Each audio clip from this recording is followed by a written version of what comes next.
Hello, my dear friend, and welcome to the Spiritually Engineered Podcast, where we take a deep dive into the human experience from a spiritual perspective. Come on in, and I invite you to stay.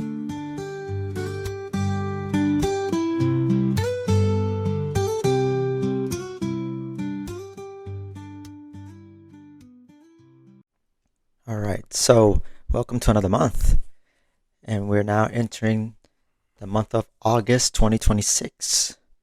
And it's the last month before we wrap up the energy of Spear of Inspiration, the energy that we've been moving for an entire year that starts in September and ends in August. And it's a very big thing because this energy affects all of us in our personal, business, and social.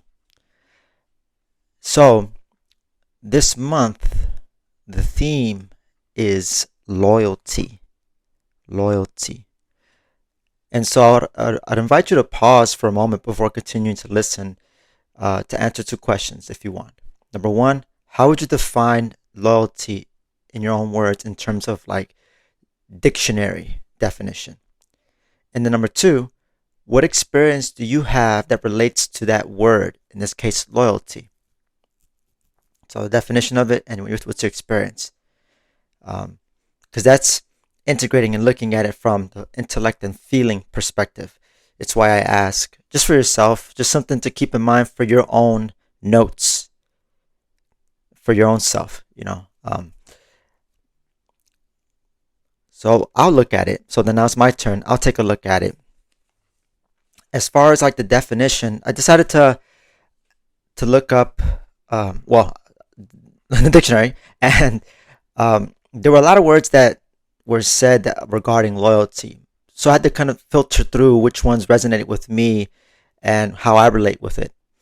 So these are the following: trueness, obedience, trustiness, commitment, dedication. And so loyalty can mean a lot of things for the people, but I think when I think about loyalty, it's honoring, and almost immediately it's relationships. Now, it's important that we honor our relationships with others, but it's important that we don't leave our own selves out. So I'm kind of getting too ahead of myself here, but as far as the experience I have with related to this word, personally for me, is when I take a moment each day, probably before dinner time, I evaluate my day using 4 simple questions. What were my accomplishments today? What was my highlight, or what were my highlights? What did I learn? And anything I do differently. And I try to keep it short and compact, between 5 to 10 minutes. It's not something that has to be too deep or anything crazy. But I use that moment to sit with my own team, my own spiritual helpers, and take time for myself so I can evaluate how I am doing. And it's an ongoing practice that it's always changing, modifying. Some days it can be really, really short. Other days I find myself talking to my guides for like half an hour to damn near an hour on some days, depending on what I'm going through.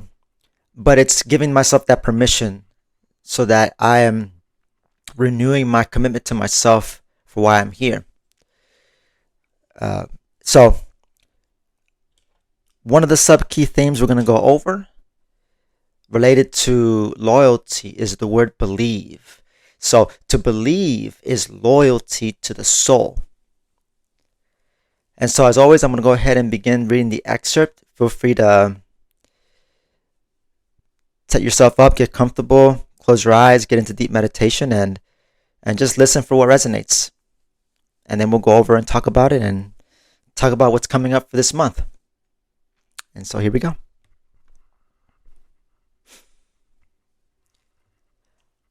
I believe. I believe I am. I have been and always will be. I believe planet Earth is a giant school. I believe I have specific lessons to learn while I am here. I believe it is in my best interest to learn and play the game of life. I believe that there is truth in all things, but not one thing, no one thing has all the truth. And I believe I am free to succeed and fail. All this gives me access to my potential and my purpose in life. All I need to do is have that firm, consistent support and allegiance to myself, and I will have it all. That is loyalty. While there are 3 loyalties, my number 1 loyalty is to myself. It is a simple thing, really. It is my commitment and fidelity to doing what I have come to do and doing the very best I know how. With that kind of loyalty, everyone grows.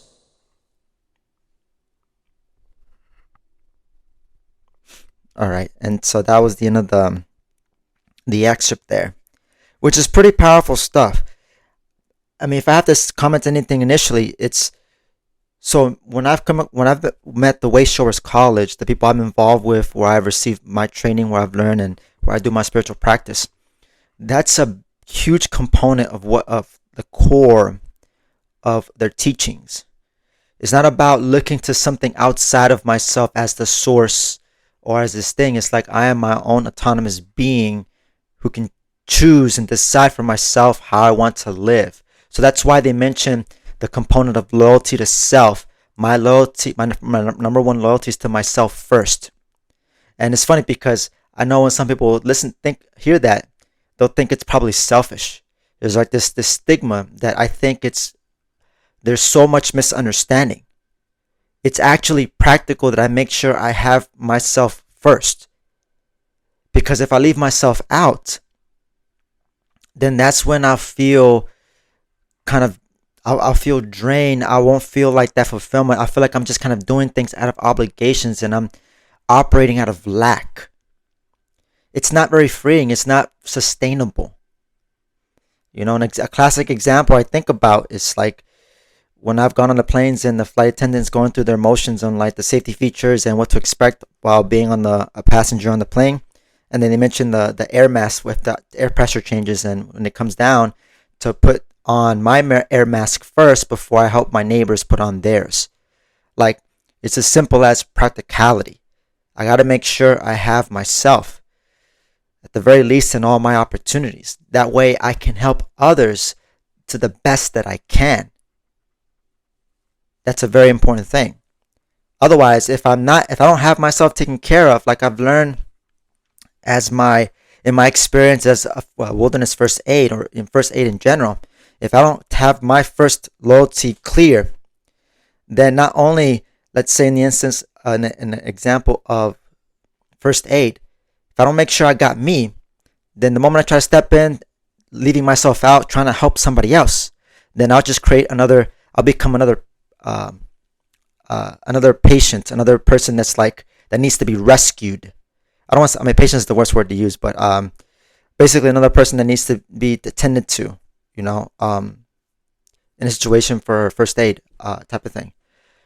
So really, I can become a liability to others if I don't take care of myself. And for this reason as well too, this is why with the college that we teach all about personal empowerment. To actually create lasting effect is to empower somebody to do for themselves, not to try to change anybody, but to help inspire people for them to change for themselves, to move in their direction, to unfold spiritually. It's that to me is the best sustainable change that can happen. If I try to do for others or take care of people, that makes them dependent, and that makes other people's energy just so dependent upon me, and it creates a lot of pressure. It creates a lot of pressure. And that's not sustainable over the long run. And then at some point it'll start getting debilitating. So that's why, they emphasize a lot the self. And this isn't about forgetting other people. As a matter of fact, it's quite the opposite. I need to make sure I mix with other people so that I can get what I need. We need to have this beautiful exchange with other people so that we can grow and evolve as a soul. That is required. If I live the hermit life, in my opinion, no one's going to get that far. It's through talking to the people, mixing with people from various states of consciousness, in different states of awareness, different places in our lives. That's how we can grow. And this is why this school is really tremendous for growing really quickly. I think the important thing is to really see it that way. And it's how I show up in all my opportunities, whomever I'm talking to, in all my circumstances. That is how I make lemonade with the lemons I get. That is how I can turn all those terrible, unpleasant experiences into something that helps builds me. That it becomes wisdom, my wisdom. And I become a better person than I was yesterday. And another thing when it comes to loyalty to self and why that's first, we all have needs. Take, for example, we have physical needs. Eating, sleep, using the restroom, using the bathroom, kind of whether it's a number 1 or a 2. But that could be one example where, for me, I have to make sure that I'm loyal to myself. Because sometimes, like, if I have to use the bathroom, say, like, whatever the case may be, and I could be in the middle of something and I could just be like, no, I got to hold it in, whatever. Now I'll just tough it through. Then what does that say about my relationship with myself? It's something very subtle and small. Like, maybe you might not think much of it, so what? But that says a lot about how my other relationships. It's like how I do anything is how I do everything. So where I see myself in this area, I can trace it in another area as well too. They're not, how we do things is not compartmentalized. We're patterns here. So whatever there is going on with the pattern, so if I'm neglecting myself in the instance of using the bathroom, that shows up in some shape or form in my relationships with other people. That's just plain and simple. It's all interconnected. This is what I've gathered so far from the learning and growing part. And even when you think about using the bathroom, right? No one can use the the bathroom for me. Like, I have to be the one because this is my body. This is me. This is my own, this is my life, my responsibility. We all have that to ourselves. It's why we came here, in my opinion, to be loyal to ourselves. Because think of it this way. How I see it is my day starts and ends with me. And between that, I have other people. I have these experiences. I have all these situations that happen. But it doesn't change that fact. My day begins and ends with me. Or let's zoom out for a moment, right? Regarding this whole lifetime. I came into this world alone. And I will leave this world alone. So it's funny how people think of this have this fear of like dying alone. Dying alone. To me, that's that thinking, not the people who think that, but the thinking pattern itself, I think it's stupid. And I say this specifically because I'm not trying to tie that to people who feel that way. How they feel is valid. But I'm just addressing that thinking pattern because we're one with all. There is no such thing as just loneliness. It's a feeling of separation. You and I are one with all things, with the universe. Anything that says less than that is just is separate, is being ignorant to the reality. And plus, I feel like it bears to acknowledge and voice that we also have our spirit guides who are with us. So in some ways, we also don't leave alone. We don't die alone. Or at least transition. Right? Because I know once we get to the other side, we'll regroup our lifetime with our spiritual helpers. That I believe to be the case.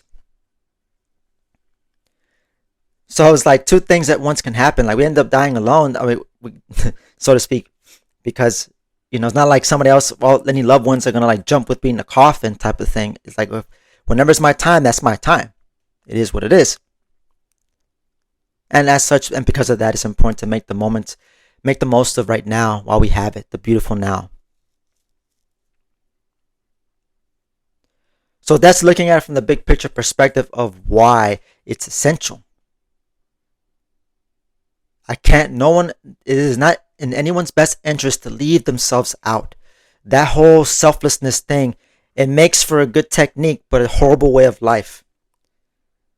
It doesn't, it can work in several, there are occasions, there are moments where I have to think about the other person or people, but they're just moments. They don't last forever. I have to come back to myself, for goodness sake. Or else, who am I operating out of? If I'm not operating out of myself, then who the hell am I when I relate with people? When I relate in general? So all this to say, need to normalize to have a little bit of selfishness. We can't have just total selflessness. It's not sustainable. It's not respectful to myself. It's not honoring. It's not being reverent with myself. But it's when I do that, when I honor my loyalty to myself, is when I can put my best foot forward with other people. And if you're someone listening to this and you find it ridiculous or don't buy into it by some chance, I invite you to be open to the idea. And I bet you in time, you don't understand. So this idea of selfishness needs to like I said, there's a balance to everything. Of course, it's not about me first, me second, me third. That's also an important thing to also acknowledge. It's not about that neither. Right? It's about in my exchanges with people, I know what I'm getting out of it as I'm giving to others. What am I getting out of it? And it's not about like what can I take, but what am I deriving from in my involvement? Pleasure, joy, excitement, all these things are giving to myself. Very important. And just to recap so that way you understand about, because it mentions from the excerpt, the 3 loyalties. As we know, the first loyalty is my first loyalty is to myself. My second loyalty is to my smaller unit. So think like family members, my colleagues, people local in the community that I connect with either in business or in social. And then my third loyalty is to the big picture. You could say society. You could even say the whole planet. But that's also part of our loyalties as well too. And something else to add. We even just when I mentioned like planet Earth being a school, we all came here, this school, for the purpose of being loyal to ourselves, because we're all here working on ourselves. So just felt like I needed to slip that in there. And I think it's important that in all my opportunities that I maintain that. That's something that I'm always learning and refining. I remember there was a phrase that my guidance shared with me. They said, lead and finish with loyalty. Lead and finish with loyalty. And to me, that I think that pertains to the opportunities that I take on moment to moment throughout the day. The various ones. Opportunities can be small and big. From making a trip to the grocery stores, or for me, if I take my bag of trash to go over, walk a bit in my apartment building to go throw it away and then come back. Like it could be that small or something big, right? Like as my work opportunity, etc., etc. There's no limit. Like there's so many opportunities. That's why there's also no limits to the growth that can happen. But it's also equally important that to discern, okay, with so many opportunities that could have here, so many possibilities, where the hell do I go? And that's where the discernment piece, there's that practice of discerning, doing that inner work, following intuition, so that I'm going and moving to those opportunities, seeking those specific opportunities for my own benefit, for my growth.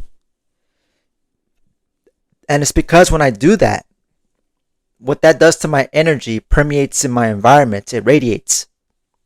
And that helps inspire others. It can plant seeds, because I say that because sometimes it's not always apparent.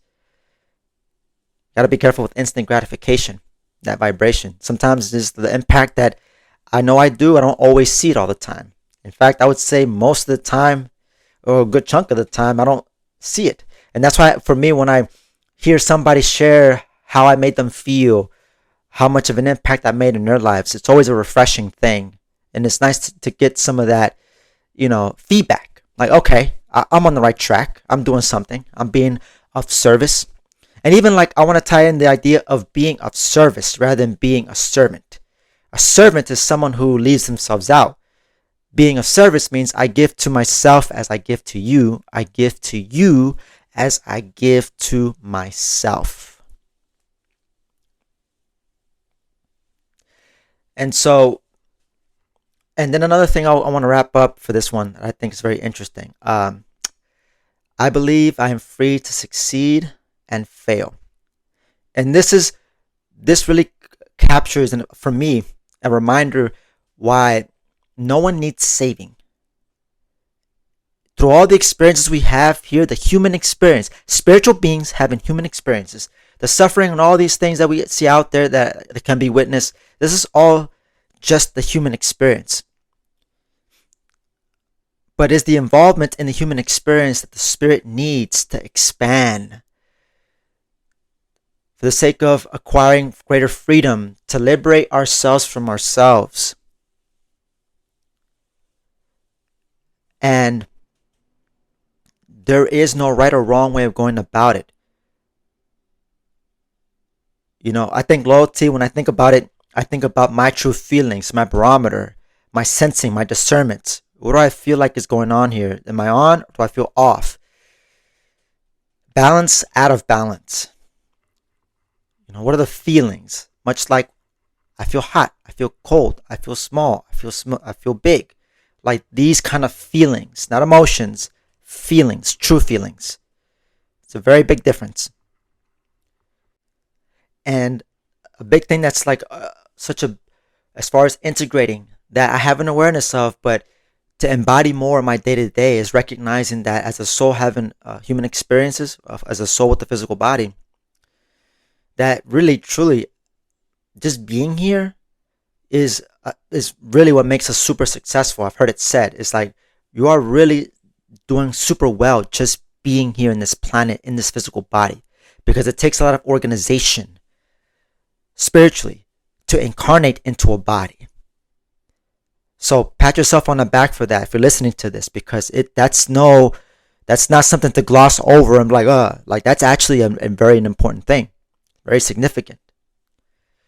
And I think with this whole process is that, I think the patience, compassion, gentleness in this whole process, and because this is a school, like I said, we all going through our lessons, and I think for me, I know I need to have that patience in the process as I'm working through stuff. But I think also I'm in a place right now in my life where when it comes to my loyalty to myself, what that looks like is keeping my spirit light and bright, and not allow energies that I pick up from other people and their environments to rub off and weigh me down. And that I have to be decisive about that. And if I'm not, then I'm going to start feeling some type of way when I've got no business feeling that way. Keeping in mind, everybody has their own free will and people have a right to feel what they feel. But just because someone's feeling some type of way like that doesn't mean I have to bring myself down. I can be empathetic. I can be of service in some capacity there with somebody. But I don't have to allow myself to be brought down by the heavy energy that other people feel. This is another emphasis of why loyalty to self is important, because there are lots of feelings out there. And those who are really sensitive, I'd imagine if you're listening to this, I'm pretty sure you're pretty sensitive. We pick that up. We pick things up in the environment. It is what it is. That's part of what it means to be energy. And also, oneness with all. Being able to navigate just that interconnectedness and how we can feel things and have these thoughts and stuff. At some point, then it just becomes a game of like spiritual hygiene. And how can I get better at practicing my own spiritual hygiene? How can I help clear my energy? How can I be in that cleansing energy of myself? Because in that place, that's when I know I've been the most of service to other people, where I've given of myself, where I've experienced greater fulfillment. So it's interesting how loyalty, that theme, that energy is for the last day of this spiritual year. And to give you a little sneak peek into the vibration of the next year, um, it's called light of power. Light of power. And so I think it's an important thing as we're moving through. There might be some stuff, if it hasn't already, in the environment, uh, turbulent and all these things, but it's important that, I suggest to you to set some time for yourself so that you don't get yourself caught up in what's going on here, because there's a lot going on, but don't need to be caught up in it. You can rise above all the things that are happening. I think about the beautiful symbol of an eagle that can fly up high when it needs to plot where it's going to go next. It's just like, okay, I need to take a step back for a moment. Let me zoom out and see what's going on with my life right now. Inventory. Otherwise, I don't want to be living my life just going through the motions and going through all these things, having these experiences, but not taking the time to evaluate and put together the wisdom and nuggets that can be drawn from just the practice of regrouping. Like I said, that's why I make it a moment. And if there's anything to be taken out of this episode that I would encourage you to do, if you haven't done so already, just take some time for yourself, away from technology, especially, away from other people, in your own space, your own sanctuary, wherever that looks like for you, just to evaluate, how are you doing? How do I feel? And feel free to use the questions I shared earlier, like, what are my accomplishments? Like, if you're evaluating your day, what are my accomplishments? What are my highlights? What did I learn? What I do differently? And anything else that comes up. But that's something that you can work out with your own team of spiritual helpers. But there are also tools that I use personally that you can also find in the show notes as well too. If you want something more structured, something to help you, I invite you to check out the show notes, because that's why they're there for. They're stepping stones to help you better your relationship with yourself, to honor your loyalty to yourself. If that's something you care about, I invite you to check it out. So, very important. This will always be a thing. And this is relationships 101. And this loyalty to self is like, hey, my first relationship is with myself, because that affects everything else. It's an inside out impact. Whatever is going on in my relationship with other people, it starts with me and myself. So if at this point you're like, man, he's been talking about myself so much, because that's how much this is important, and what this means to me, why this is a big thing. So I'm always going to keep talking about loyalty to self. It's a responsibility we all have. In my opinion, we got to be loyal to ourselves. Just approach it all with balance. That's all. And then I'll end it here. And I think for me, when I was setting some goals for this month, one of my goals that I set, a spiritual goal, is to love every moment. That was actually inspired when I was regrouping with my mentor month to month, and that's something that what my guidance gave to me. And what that looks like is, how can I just appreciate and just enjoy where I'm at right now? Not worried about the destination or worried about what happened in the past, but how can I be more in the present moment? How can I allow myself to move forward, renewed, refreshed, so I'm not taking things from the past with me that has no business here, but I'm moving forward. Like, if there's anything to be drawn from the past, is those nuggets of wisdom. Everything else can stay behind. I move forward with that, and I feel more empowered and create for myself, moving to my future type of thing. But until then, until the future gets here, I'm always in the now, and enjoy. And it's, I was just, and it boils down to this, that's the decisiveness, making a choice to be like, okay, I'm going to have a good time. I'm going to have a good day. Today's going to be a good day. And always honoring that. But at times it might be like, I know, okay, there might be some things that needs to be addressed. And if that's the case, well, you know yourself better than anybody else. But once that's taken care of, now it's just like, okay, how can I come back to staying present, staying loyal, and through the end of it all, living my best life, doing the best I know how. And I'll say that, and I'll end it on that note, that through all when it mentions from the excerpt, the right to the free to succeed and fail, not even allow the failures to keep on going, because it's actually taking those moments of quote unquote failures that actually leads to success. So make those stepping stones or whatever. Do the very best you know how. But by all means, just keep on going. You've got this. So I believe in you as I believe in myself. And I know that we'll make it someday. No matter what happens, through all the things in that, we're all going to make it eventually. And that's a reality and truth that gives me peace. And I just move forward. Being of service. So that's it for this episode, for this theme, for this month. Thank you so much for listening, my friend. If you made it this far of the episode, thank you so much for your time and attention, and hope you got something out of it. And this has been another episode of the Spiritual Engineer Podcast. I'm your host, Alvin Zepeda, signing out. And as always, take care, my dear friend.